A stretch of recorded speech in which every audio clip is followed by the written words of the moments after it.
Yun, no? So, mag-unboxing tayo ngayon ng AGV helmet. Ang model niya ay KS1. So, tara.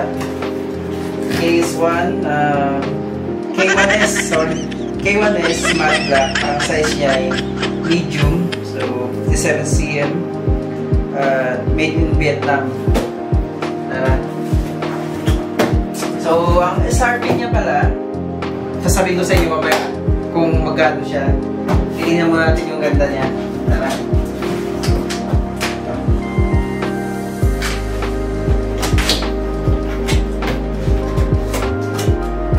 Ayan, pag open mo, so may mga support siya dito. Yan. Kala mo parang may laman pero wala pala. So, another support. So, ito na siya. Oh, may palang kanyang mga guide, sticker. So, may stickers lang. Isa lang. So, ito yung mga kanyang guide, manual. At syempre, ano yan ito? So, yan. Ito na siya. Wala nang laman. Ayan.